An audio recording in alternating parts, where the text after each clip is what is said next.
이제 9월입니다. 여름도 끝이 났고 다음 주는 또한 민족의 명절 추석이 있습니다. 부모님이 계신 곳에서 함께 명절을 보내는 사람들도 있을 것이며 또는 휴가로 삼아서 심신을 회복하는 그런 시간으로 보내는 분들도 있으리라 생각합니다.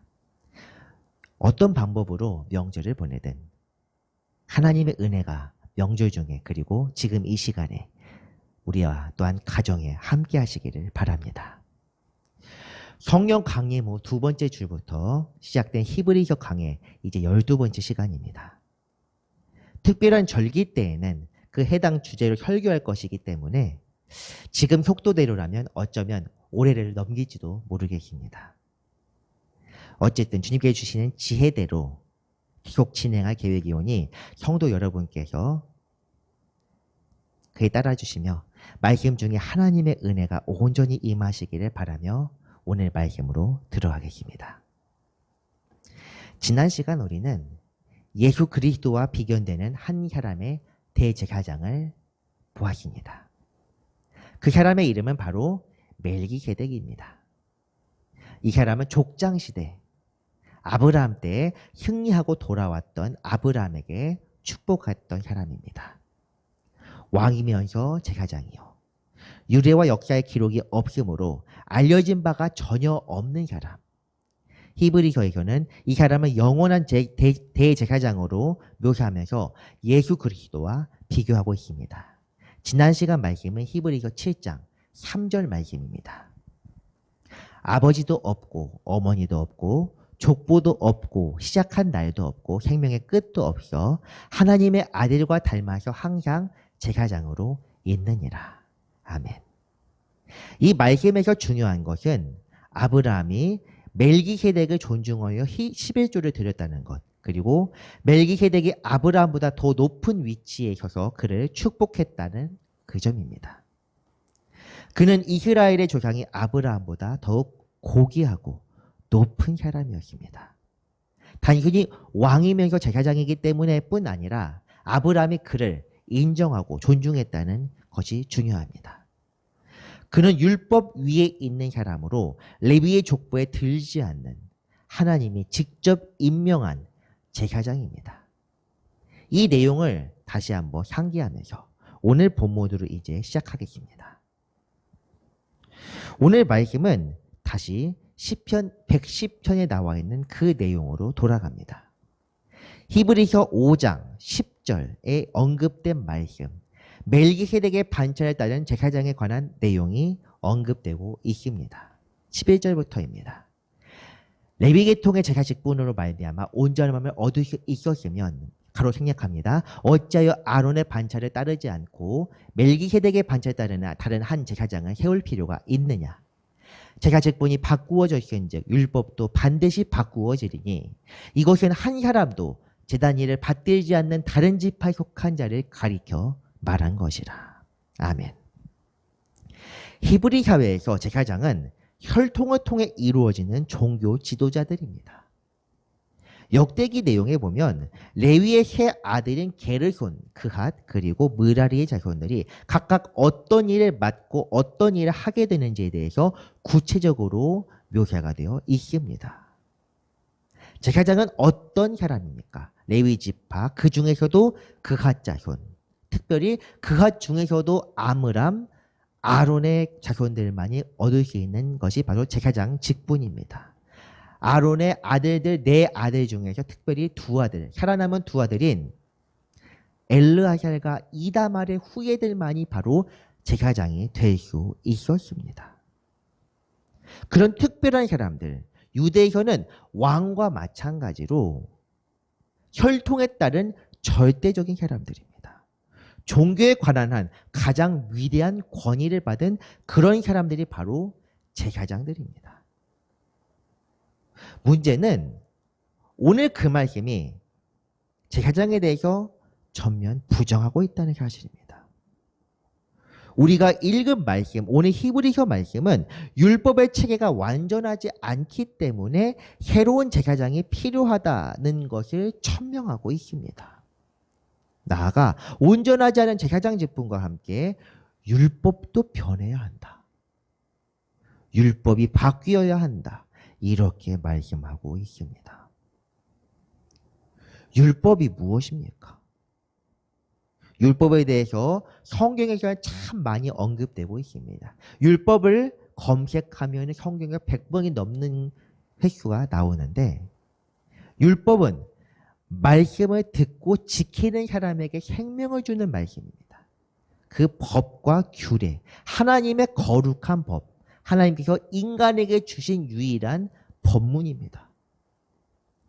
이 하나님께서 백성들에게 친히 율법을 주셨다는 것은 히브리 민족 그리고 이스라엘 왕국이 하나님의 통치 아래 있다는 것을 상징적으로 보여주는 내용입니다. 법으로 통치하시는 나라.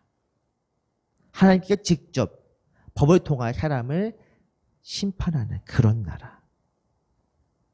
하지만 실상은 어떠합니까? 율법을 지키는 사람이 누가 있습니까? 아무도 없습니다. 하나님께서 세우신 제사장들, 이 아론 후예들조차도 율법 아래에서 저주받은 죄인으로 나타납니다. 특히 이스라엘 왕국 때 제사장들의 행동은 역대기와 열왕기에 잘 등장하는데 왕에 따라서 제사장이 행태가 바뀝니다. 요아시 왕 때 제사장 여호야다는 성전을 개축하고 개혁하는 반면에 아하스 왕 때 제사장은 왕의 명령에 따라서 이방신의 제단을 성전 안에 세웁니다. 종교가 정치 아래 완전하게 굴복하는 그런 모습입니다. 율법은 하나님께 주신 선한 것인데 그 누구에게도 생명을 주지 못합니다. 그렇다면 율법이 무슨 의미가 있겠습니까? 율법이 의미와 목적을 잃어버렸으므로 그렇기 때문에 오늘 본문에서는 율법이 아닌 새로운 언약이 필요하다고 이야기합니다. 그 새로운 언약 아래에서 하나님께로 모든 사람을 이끌 제사장, 특별히 자신의 피로 부족한 제물이 아니라 온전한 제물로서 자신을 직접 드려서 그 피로서 모든 사람을 이끌 제사장, 레위의 계통과 관계가 없는 새로운 제사장이 필요하다는 것, 이 부분의 말씀의 핵심입니다. 그렇다면 이 새로운 제사장이 될 사람이 누구이겠습니까? 온전한 존재, 죄가 없는 존재, 그리고 온전한 예물을 드릴 수 있는 그분 한 분뿐, 바로 예수 그리스도입니다. 이어지는 말씀입니다. 예수 그리스도의 자격, 대제사장의 자격에 대해서 언급합니다. 14절부터 16절까지의 말씀인데 한번 보겠습니다. 우리 주께서는 유다로부터 나신 것이 분명하도다. 이 지파에는 모세가 제사장들에 관하여 말한 것이 하나도 없고 멜기세덱에 관한 멜기세덱과 같은 별다른 한 제사장이 일어나는 거 보니 더욱 그러하도다. 그는 육신에 속한 한 계명의 법을 따르지 아니하고 오직 불멸의 생명의 능력을 따라 되었으니 이렇게 말씀하고 있습니다. 7월의 신약 전체를 한번 읽었을 때 성경을 읽을 때 간혹 의아한 표현 혹은 알쏭달쏭한 그런 내용들이 들어오는 경우가 간혹 있습니다. 어떤 분들은 성경에 대해서 이렇게 말합니다. 눈속임이나 말장난 같은 표현들이 있다. 어쩌면 우리가 오늘 말씀, 오늘 시작 처음에 읽었던 3절 말씀 혹은 이 말씀도 어찌 보면 말장난처럼 보일지도 모르겠습니다. 멜기세덱의 반차를 알레고리적으로 이해를 해서 이게 하나님 앞에서 율법적으로 완전한 제사장을 의미하는 것이지 레위 계통 아닌 사람이 제사장이 되었다고 해서 그게 완전한 제사장인가? 유다가 다른 반차를 의미하는 것이냐? 다른 반차라는 의미가 레위 지파만 아니면 상관없느냐? 이런 반론이 나올 수도 있습니다. 하지만 이런 내용들이 바로 성경을 신비롭고 풍성하게 만드는 내용입니다. 말씀과 함께 예수 그리스도의 계보와 혈통에 관하여 한번 생각해 보겠습니다. 예수 그리스도께서는 그 자체로 완전하신 하나님의 아들입니다. 혈통이 사실 필요 없습니다. 왕족으로 오시든 평민으로 오시든 멜기세덱과 같이 이방인의 핏줄로 오신다고 하더라도 아무런 상관이 없습니다. 16절의 말씀처럼 육신의 법을 따르지 않고 생명의 능력을 따라 이 땅에 오신 분이기 때문에 사실 그런 혈통이나 계보가 아무런 의미가 없습니다. 한국인은 오신다고 하더라도 아무런 상관이 없습니다. 예수께서 온전한 제사를 드리는 데는 어떤 제약도 있을 수 없습니다. 하지만 굳이 다윗의 자손 왕가의 핏줄을 따라 오신 이유가 있습니다. 그 이유가 무엇인지 생각해 보겠습니다. 그것은 하나님의 언약, 즉 구약에서 언급된 모든 예언과 언약을 성취하기 위해서입니다. 누가복음 마지막 부분에 보면은 모든 율법과 예언자들 한 말이 바로 이것을 성취하기 위해서 예수께 그렇게 말씀하십니다. 모든 성경은 예수 그리스도에 관한 예표이자 예수 그리스도에 관한 기록입니다. 다윗의 집과 나라가 하나님 앞에서 영원히 보존되고 왕위가 영원하리라는 그 약속, 소금 언약입니다. 아브라함을 통한 천하가 복을 받게 될 것이다. 이 약속. 나아가 그 언약이 성취되는 것을 통하여 사람들로 하여금 하나님의 말씀은 결코 헛되지 않다. 하나님은 거짓말을 하지 않는 분이라는 것을 증거하기 위함입니다. 히브리서 6장에서 아브라함을 특별히 언급한 것도 이런 이유입니다. 그런데 실상은 어떻습니까? 그 약속을 기다리는 사람들은, 그 약속을 기대해서 메시아를 기다렸던 사람들은 예수 그리스도를 십자가에 못 박았습니다. 조금 다른 이야기긴 한데 세례 요한과 예수 그리스도의 관계가 상징하는 것 역시도 매우 중요한 이야기입니다. 세례 요한에 대해 우리는 무엇을 알고 있습니까? 세례 요한하면 딱 떠오르는 이미지, 그의 행적, 세례를 베풀었다. 그리고 예수님께 대해서 자기가 이렇게 말을 하는 것. 심들매를 풀기도 감당하지 못하겠다는 그런 겸손한 표현들만을 기억합니다. 하지만 누가복음에서는 세례 요한의 등장에 대해서 비교적 자세하게 이야기를 하고 있습니다. 세례 요한은 어떤 사람입니까? 아버지는 제사장입니다. 아비야 반열에 있는 제사장이라고 되어 있는, 즉 다시 말해 아론 자손입니다. 어머니는 어떤 사람입니까? 엘리사벳은 아론의 자손 중에서 엘리사벳이라는 사람이 있다고 이야기합니다. 수녀 중에 수녀인 사람입니다. 그 말씀을 잠깐 한번 보겠습니다. 누가복음 1장 5절, 유대왕 헤롯 때 아비야 반열에 제사장 한 사람이 있었으니 이름은 사가랴요. 그의 아내는 아론의 자손이니 이름은 엘리사벳이라. 둘 다 레위 사람입니다. 제사장들 중에서 순혈 중에 순혈. 본래 제사장들은 같은 히브리 민족과만 결혼할 수 있었다고 하는데 이 사람들은 특별히 제사장 가문간의 혼인을 맺은 사람입니다. 세례 요한 역시도 이 제사장의 자손과 제사장의 자손이 만나서 결혼했기 때문에 세례 요한도 제사장이 될 수 있었습니다. 그래서 처음 이름을 지었을 때 어떻게 이름을 짓느냐, 아버지의 이름을 따라서 사가랴 2세라고 짓자, 이렇게 이야기를 했습니다. 성경에 나와 있는 이야기입니다. 그런데 요한이라 짓자고 합니다. 사람들이 어떤 반응을 보입니까? 우리 족보상에, 그러니까 제사장 족보상에 그런 이름이 있은 적이 없다고 이야기합니다. 이 말씀이 상징하는 것은 세례 요한은 원래 제사장이 될 수 있는 사람입니다. 그런데 제사장들보다도 더 어려운 일을 갑니다. 어려운 길을 가는데 무엇이냐? 나시린의 길을 갑니다. 나실이라고 하는 것이 무엇이냐면 서원하여 자신을 드리는 삶입니다.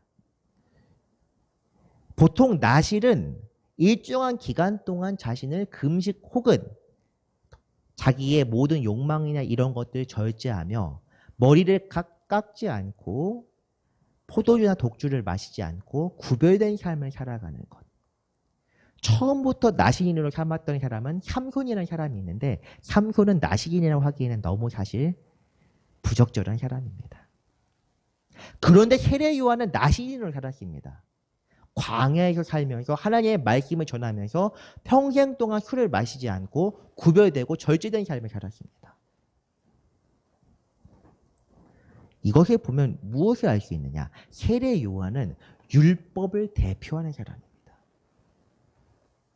더욱이 나시인으로 살았기 때문에 율법적으로 가장 온전한 사람입니다. 하나님께 온전히 자신을 드린 사람.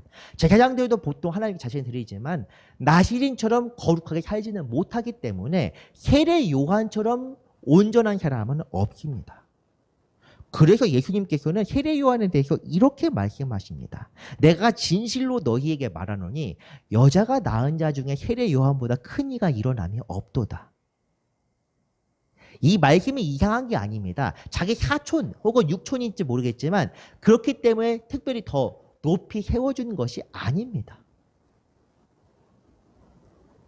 이렇게 말하고 있습니다. 세례 요한처럼 완벽한 사람은 없다. 그런데 사람들도 심지어 그 말에 대해서 끄덕끄덕하며 받아들일 거 있다는 사실입니다. 요한의 현재 여기모로 하나님께 영광을 돌렸다. 대단한 표현입니다. 하나님의 선지자, 심지어 어떤 사람은 요한이야말로 요한의 삶을 보면서 요한이 바로 메시아라 이렇게 생각하는 사람들도 있었습니다. 그런데 예수님께서는 추가로 이렇게 말씀하고 있습니다. 그러나 천국에서는 극히 작은 자라도 그보다 크니라. 천국이라는 것이 무엇입니까? 율법이 규정하는 완전하다고 하는 것들. 요한처럼 완전한 사람. 그런 완전함이 하늘의 거룩함, 하나님의 거룩함에는 미칠 수 없다는 것을 보여줍니다. 또한 하나님 앞에서 거룩함을 입은 사람들이 요한보다 더 뛰어나다는 것을 이야기하고 있습니다. 이것이 드러나는 것이 무엇이냐면 율법 자체가 불완전하여 생명을 줄 수 없다는 것을 예표합니다. 예수 그리스도는 어떠십니까? 레위 지파가 아닙니다. 다윗 자손입니다. 어머니 마리아의 혈통에 대한 언급은 없습니다. 어떤 사람들은 누가복음 3장에서 마태복음 1장과 다른 족보가 나오기 때문에 마리아가 바로 이 족보다 이야기하는 사람도 있으며 어떤 사람들은 엘리사벳의 친족이기 때문에 어쩌면 레위 지파가 아닐까 이렇게 생각하는 사람들도 있습니다. 어쨌든 어머니가 어떤 사람인가는 중요한 것이 아니라 보통 사람들은 아버지의 혈통을 따르기 때문에 예수님은 제사장이 될 수 없습니다. 이제 본문 다시 돌아와서 14절 내용을 다시 한번 보겠습니다. 14절 내용. 우리 주께서는 유다로부터 나신 것이 분명하도다. 분명합니다. 이 지파에는 모세가 제사장들에 관하여 말한 것이 하나도 없고 레위 지파가 아니니까. 그런데 멜기세덱과 같은 별다른 한 제사장이 일어난 것을 보니 더욱 분명하도다. 이렇게 말씀합니다. 다윗의 가문 제사장과 관계가 없습니다. 실제로 다윗 왕들 중에서 다윗 후손들인 왕들 중에서 나라를 굉장히 잘 다스렸던 사람이 있습니다. 유다의 최대 전성기, 엄청나게 큰 영토와 나라를 부유하게 만들었던 왕이 있는데 그 사람이 제사장의 권한을 빼앗으려고 했던 적이 있었습니다. 참고로 사울 아닙니다. 이 사람은 어떻게 되었느냐? 성전에서 분향단에 향을 드리려고 하다가 전신에 문둥병, 나병이 들었습니다. 그래서 제사장들에게 쫓겨나서 왕이 그 뒤로 왕의 역할을 하지 못하고 별궁에서 나머지 인생을 마쳤습니다. 우시야 혹은 아사랴라 불리는 왕입니다. 멜기세덱과는 달리 이스라엘 문화는 정치와 종교가 엄격하게 분리되어 있습니다.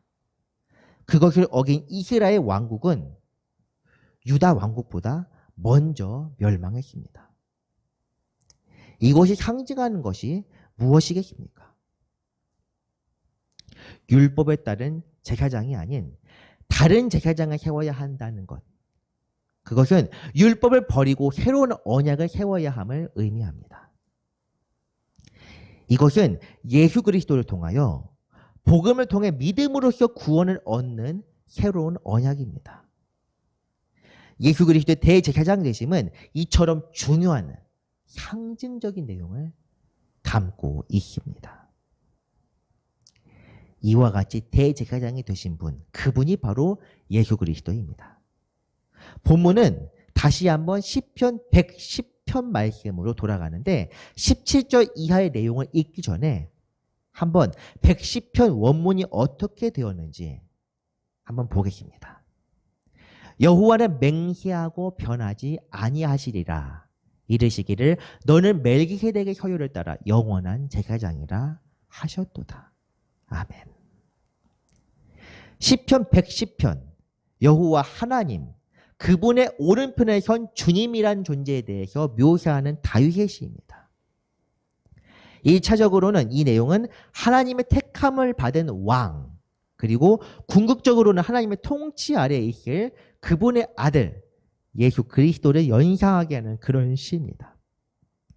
하나님께서는 그분의 뜻을 맹세로서 이루신다. 오늘 이 말씀에도 나와 있습니다.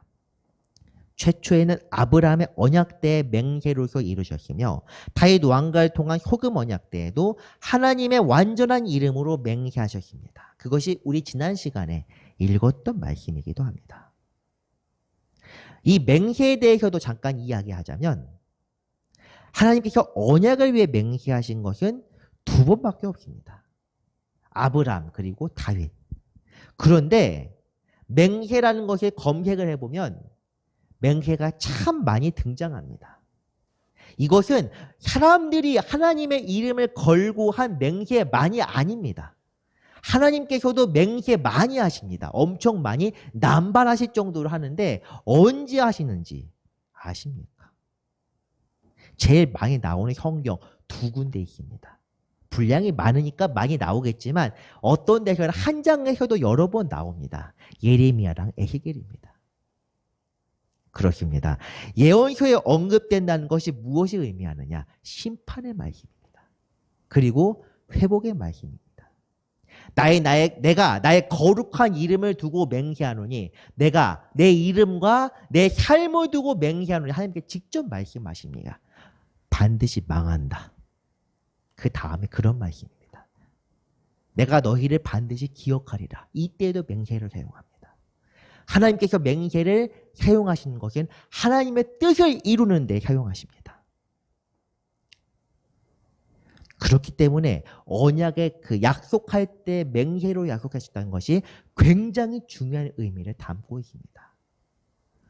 성경에서 언약에 대해서 이야기한 경우는 꽤 있습니다.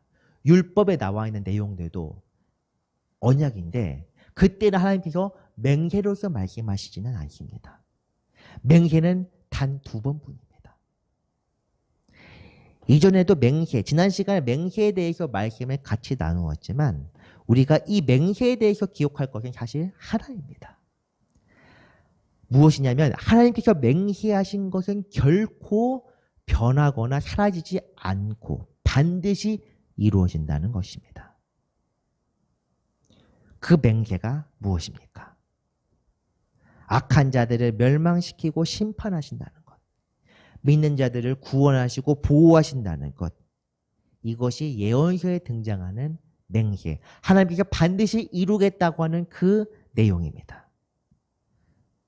하나님께서는 당신의 성도들을 하나님의 나라로 반드시 이끄십니다. 이것이 바로 하나님께서 이 땅에 보이시는, 이 세상에 보이시는 하나님의 공의이면서 사랑입니다. 우리의 소망은 바로 여기에 있습니다. 하나님께서는 거짓말을 하지 않으십니다. 맹세와 약속은 결코 사라지지 않습니다. 온 천하 민족이 아브라함을 통하여 복을 받게 되었고 다윗의 언약, 다윗의 자손인 그리스도를 통하여 그 맹세와 언약이 성취되었습니다. 하나님의 맹세를 결코 가볍게 여겨서는 안 됩니다. 언약은 반드시 이루어집니다. 이제 본문으로 돌아가겠습니다. 17절부터 19절의 내용, 이제 마지막 부분입니다. 증언하기를 내가 영원히 멜기세덱의 반차를 따르는 제사장이라 하였도다.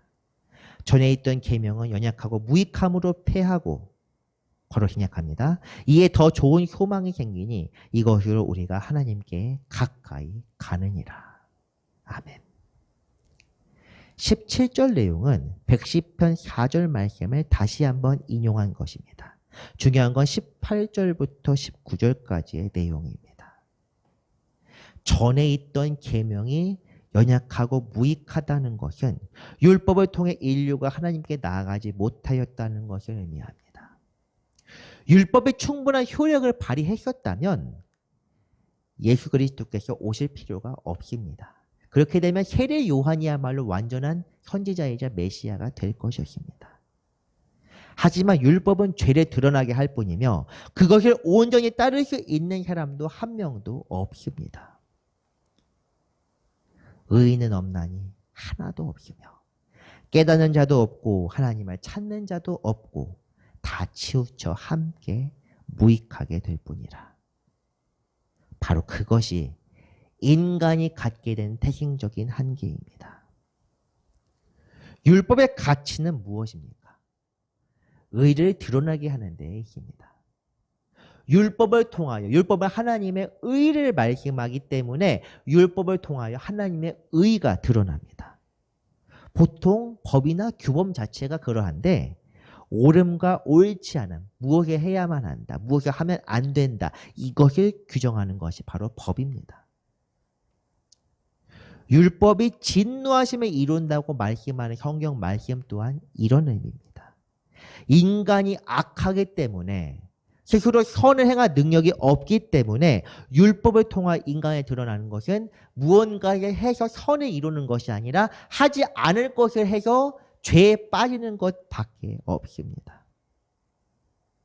그래서 오늘 말씀에서는 전에 있던 계명, 즉 율법을 폐하고 그리스도 안에서의 소망을 통하여 하나님께 나아갈 새로운 언약이 필요하다고 말씀하는 것입니다. 오늘 말씀에서도 잘 알 수 있는 것처럼 하나님께 나아갈 수 있는 유일한 길은 예수 그리스도뿐입니다. 복음이란 무엇입니까? 그분을 향하여 참된 믿음을 갖는 것. 인내로서 우리의 삶을 다하며 고난을 통하여 성숙해지는 것. 그것을 전하기 위하여 예수께서는 이 땅에 오셨고 회개와 하나님 나라의 도래를 가르치면서 약속을 성취하기 위해서 십자가에 직접 달려 돌아가셨습니다. 그 고난을 다른 사람을 시킨 것이 아니라 몸소 당하셨고 죽음을 극복하시고 부활하시며 승천하심을 통하여 우리에게 새로운 약속, 즉 재림을 말씀하셨습니다. 내가 반드시 다시 오리라. 하나님은 거짓말을 할 수 없는 분입니다. 그 약속 또한 반드시 이루어질 것이며 예수께서 이 땅에 오실 때 죽은 자들이나 산 자들이나 믿는 자들은 참된 안식을 얻게 될 것입니다. 말씀을 정리합니다. 율법이 불완전하여 인간의 생명을 이끌지 못했기 때문에 예수 그리스도께서 이 땅에 오셨습니다. 그분은 온전한 제사를 통하여 하나님과 우리 사이를 다시 이으셨고 우리는 이 내용을, 이 복음을 믿음으로써 하나님께 나아갈 수 있습니다. 이것은 율법 계보를 따른 이전의 약속과는 다른 새로운 약속입니다. 이 복음을 하나님께서 우리를 위해 열어두신 구원의 길이자 우리가 나아가야 할 생명의 길입니다. 우리는 예수 그리스도를 믿음으로 그분의 제자 되어 그분의 뒤를 따름으로써 이 생명의 길을 걸어갈 수 있습니다. 참된 복음 안에서 온전히 살아가며 그리스도의 제자로서 그분의 사랑을 전하는 우리 모두가 되시기를 이 시간 축원합니다. 기도하겠습니다. 사랑과 은혜가 많으신 하나님 아버지, 주님의 은혜에 감사드립니다. 우리에게 예수 그리스도를 통한 복음을 깨우쳐 주셔서 참된 소망을 주심에 감사드립니다. 이제는 우리가 이 복음 위에 온전히 서서 세상 일을 버리고 주님만을 바라보게 하여 주시옵소서. 거룩하신 예수 그리스도의 이름으로 감사하며 기도드렸습니다. 아멘.